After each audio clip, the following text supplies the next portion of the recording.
Hello दोस्तों, पिछले video में हमने सीखा sp हाइब्रिडाइजेशन क्या होता है, sp2 हाइब्रिडाइजेशन क्या होता है और sp3 हाइब्रिडाइजेशन क्या होता है।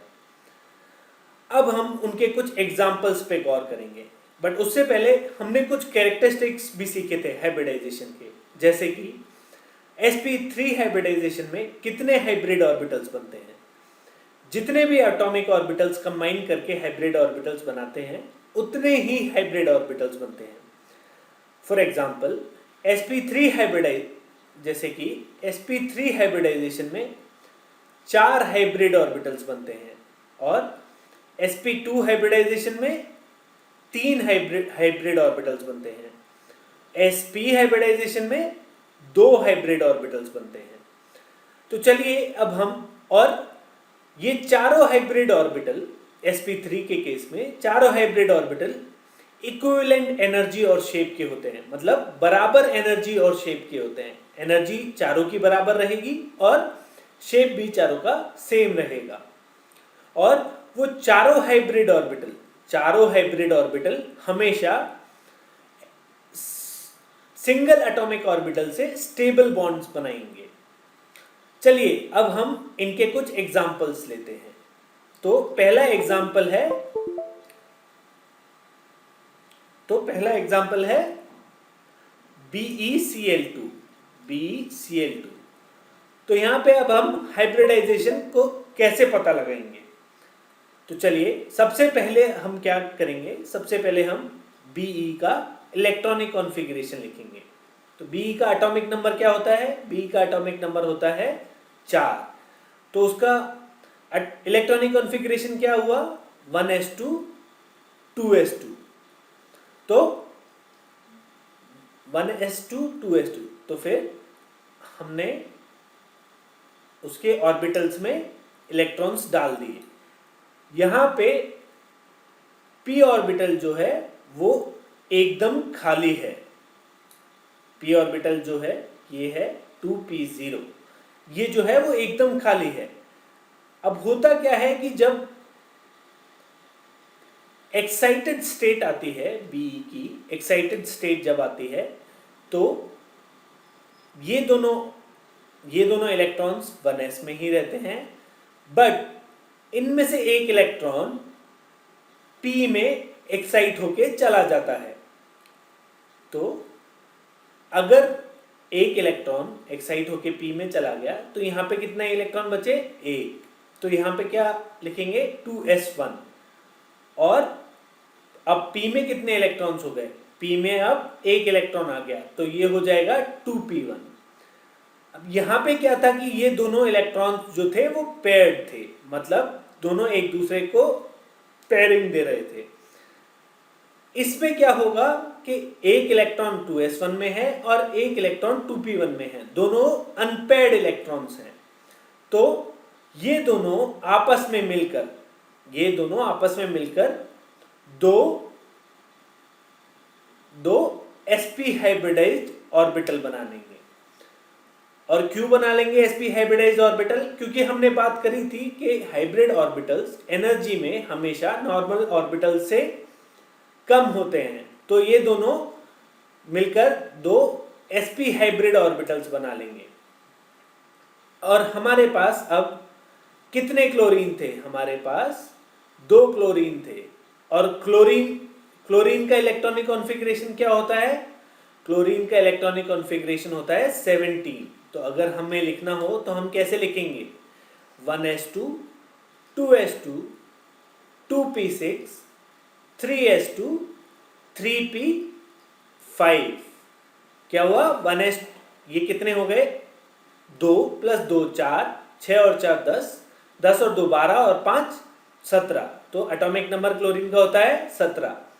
तो फिर इसमें अगर हम 3p ऑर्बिटल की बात करें तो उसमें 2 ऑर्बिटल्स तो पेयर्ड हैं, तो 2 ऑर्बिटल्स में पेयर्ड इलेक्ट्रॉन्स हैं, बट ये एक ऑर्बिटल जो है वो अनपेयर्ड है।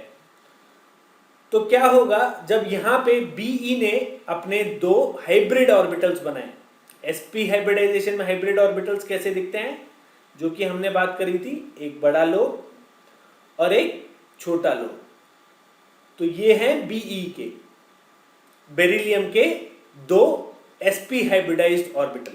यहाँ हम दूसरे कलर से लिख देते हैं, ये है मेरा sp हाइब्रिडाइज्ड ऑर्बिटल, ये है मेरा sp हाइब्रिडाइज्ड ऑर्बिटल बेरिलियम का। अब अगर क्लोरीन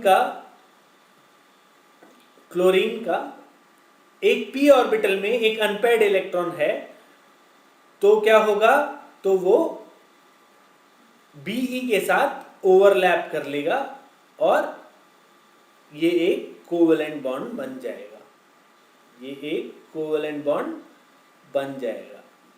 इसी प्रकार से ये किसका है, ये है क्लोरीन का, ये है दो क्लोरीन के p ऑर्बिटल।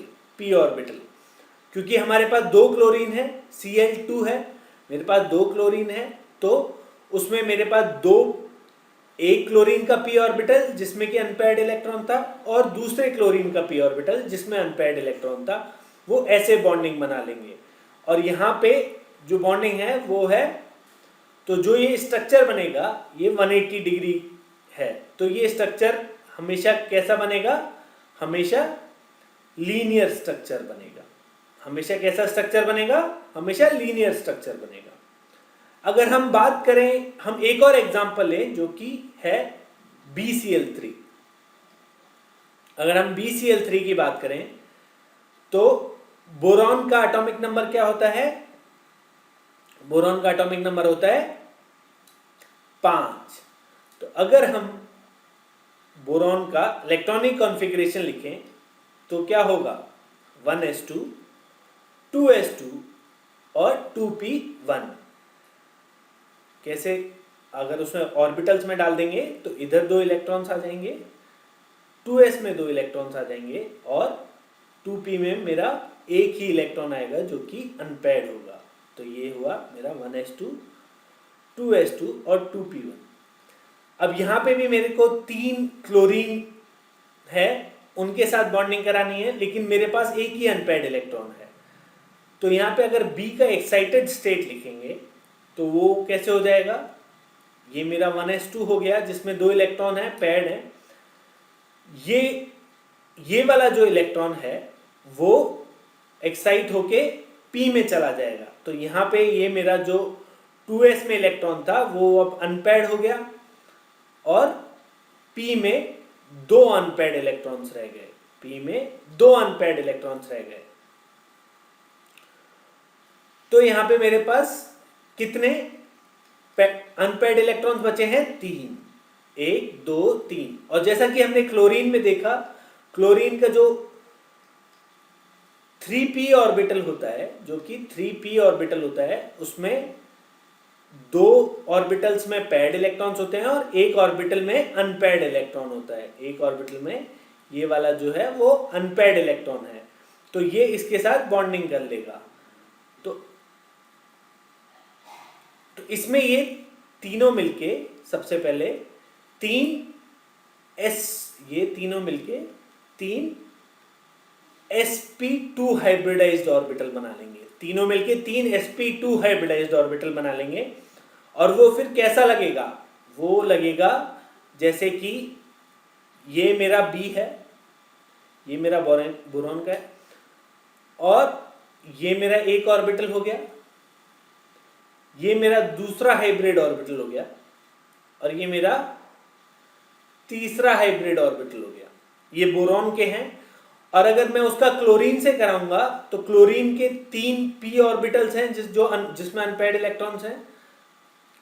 ओके, मैं उसके लिए दूसरा कलर ले लेता हूं। अगर मैं दूसरा कलर लेता हूं, ये क्लोरीन का कलर है, क्लोरीन के ये 3 p ऑर्बिटल हो गए, ये यहाँ पे 3 p ऑर्बिटल हो गए। यहाँ पे ये ऑर्बिटल ओवरलैप हो रहा है जिसको अपन बॉन्डिंग के लिए दिखाते हैं। तो यहाँ पर ये जो थे, ये जो रेड कलर में है वो बोरॉन है, और जो ब्लू कलर में है वो क्लोरीन है। ये तीनों क्लोरीन है। तो ये मेरे, अब अगर हम यहाँ पर बात करें तो ये मेरा sp2 हाइब्रिडाइज्ड ऑर्बिटल था, ये भी मेरा sp2 हाइब्रिडाइज्ड ऑर्बिटल था, और ये भी मेरा sp2 हाइब्रिडाइज्ड ऑर्बिटल।